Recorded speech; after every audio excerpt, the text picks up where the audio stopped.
these drugs certainly have a unique mechanism of action, but they also come with their own set of AEs in terms of adverse events and how you manage or what the relevant adverse events are for these drugs and how you're approaching management of them. Yep. So the way I usually tell my patients this is most patients have really no meaningful side effects. It's really well tolerated. Patients can feel incredibly well.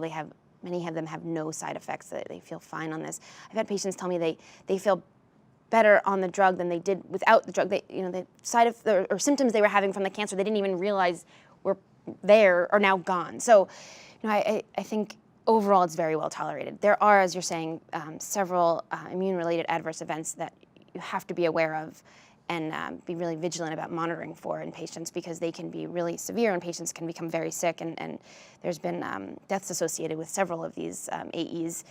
But I think what we've learned from several years of trials now is if you find these problems and you treat them aggressively, usually with steroids in more significant situations, they're typically very manageable and patients can have reversal of symptoms and feel very well once they're under control. So the ones that I am always telling my patients about, for sure, and keeping in my mind are pneumonitis. So that's something that occurs in patients. Severe cases of pneumonitis are not common, but again, we see them and they're manageable with steroids. You just have to be aware of it to treat it. Colitis is something we see. Tends to be more when you start using combinations with the CTLA-4 inhibitors, but we see it with the single agent PD-1 and PD-L1 drugs too. Endocrinopathies, thyroid dysfunction, adrenal insufficiency, we've seen that as well, typically managed with replacement of hormones.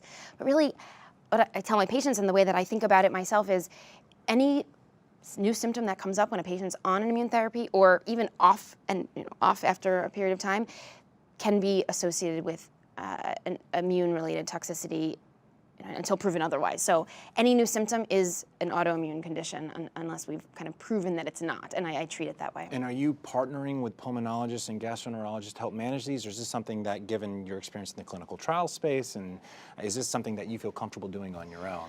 It depends on the situation.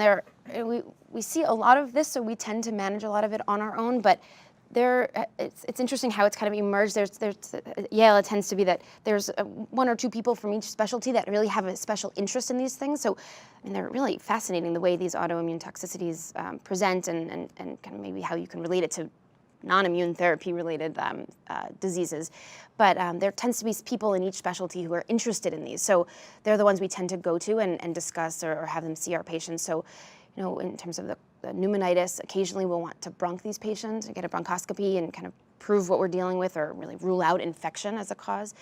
And there's specific pulmonologists that have an interest in this and they tend to see these patients. Same with the GI toxicities, we sometimes will have them get a colonoscopy to kind of prove what we're dealing with, not always, but that's a good discussion to have. So yes, there are specialists who have an interest in these diseases. Part of what's been interesting about this evolving paradigm in treating these patients with immune therapies is kind of educating the subspecialists on these diseases or these side effects, because none of us know about them, but as you get experience with the drugs on trials and now during standard of care, I think it's important to discuss the things that you might see and toxicities with subspecialists who are going to be encountering these things. I echo your sentiment entirely. I think, again, it highlights the need, the importance of having a physician champion educating others in a multidisciplinary way, so other practitioners are aware of the AEs associated with these drugs.